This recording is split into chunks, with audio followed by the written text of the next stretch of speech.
In this video, we're going to be looking at how to determine the surface area and volume of a right circular cylinder. So to start things off, we have some vocabulary terms to take care of. A cylinder is a solid with two circular bases that are parallel and congruent. And we've already in class discussed how to find those bases. Remember, our bases are the circles in this case that are parallel and congruent to one another. Within those circles, we have some specified radius, which we see marked in both of these cylinders that are drawn on the page. A cylinder is considered a right cylinder if the segment connecting the center of the bases is perpendicular to the bases. So in this case, this perpendicular segment to the radius, that's what we refer to as the height. And we can see in this case, in the case of the oblique cylinder, that segment connecting the centers does not form a right angle with the radius, and therefore that is not the height of that particular solid. What we'll be working with in this chapter are the right cylinders only. We won't deal so much with oblique cylinders. The height of the cylinder, as we've said, is the perpendicular distance between the bases. So not only is it perpendicular to this bottom base, but if we were to draw the radius into the top base as well, it's going to be perpendicular to that one as well. Surface area of a cylinder is the same as that of a cylinder or of a prism. The surface area is 2 times the area of the base, that's what our capital B is, plus the perimeter of the base, which we refer to as the circumference, times the height. The volume is the area of the base times the height of the solid. So with that in mind, we have a couple of cylinders here to look at. Slide this up a bit. The first of which, we have a cylinder with a height of 8 meters and a radius of 4 meters. So to determine the surface area and the volume, we need to start with the base, like we've done previously. Our base in this case is a circle with a radius of 4. So if I want to find the area of that circle, the capital B value, we know the area of a circle is pi r squared. In this case, we substitute in our r value of 4, and only the 4 is being squared, so 16 times pi. And I'm not going to type that into a calculator. I'm not even going to give it any decimal form at this point, because that's not my final answer. My final answers are the surface area and the volume. So here for now, we're going to leave that capital B value just as a 16 pi. Now let's look at the perimeter of the base, which we typically refer to as the circumference. The circumference is either 2 times pi times r, or you can do it as pi times the diameter. Either one would work.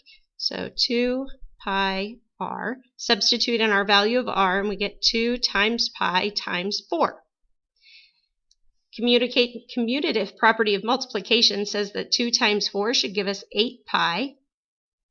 And there again, we're going to leave that as it is, not going to change it into any decimal form because the perimeter of the base, what we call the circumference, is not the final answer.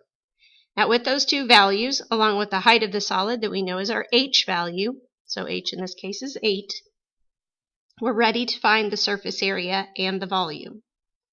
Surface area, 2 times the area of the base plus the perimeter of the base times the height. So we'll substitute in these values that we've determined. The area of the base is 16 pi plus the perimeter of the base, which is 8 pi, times the height of the solid, 8. All right, so at this point you can type all of that straight into the calculator. And remember, as we've said before, we want to be doing so with just the pi button. So in this case, 2 times 16 pi plus 8 pi times 8. We're rounding to 2 decimal places throughout this chapter, so 301.59 meters squared. It is an area, so that should have a squared label on it. Now let's move on to the volume. Volume is the area of the base times the height. In this case, the area of the base was 16 pi times the height of the solid, 8. And there again, we're ready for the calculator to do some magic for us. So rounded to 2 decimal places, 402.12 meters cubed for the volume. And that takes care of example number 1. Now I would advise at this point of the video that you just pause it, attempt number 2 when you have it completed, then come back and look at the solution, just to give yourself a way to double check your work. Okay, so assuming you've had some time then to do that particular problem on your own, we have a radius in this case of 5. So the area of the base, pi, times the radius squared, gives us a capital B value of 25 pi. The perimeter, 2 times pi times the radius, gives us a value of 10 pi for P.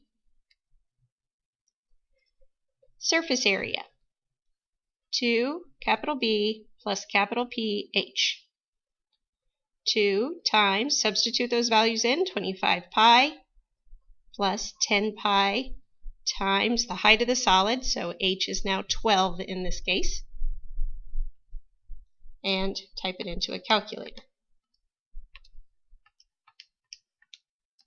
We should end up with 534.07 centimeters squared for the surface area. Volume, area of the base times the height, 25 pi times 12.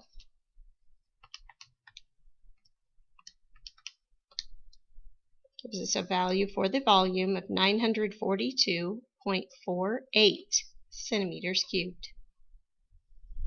And that is the completion of finding the volume and surface area of right circular cylinders.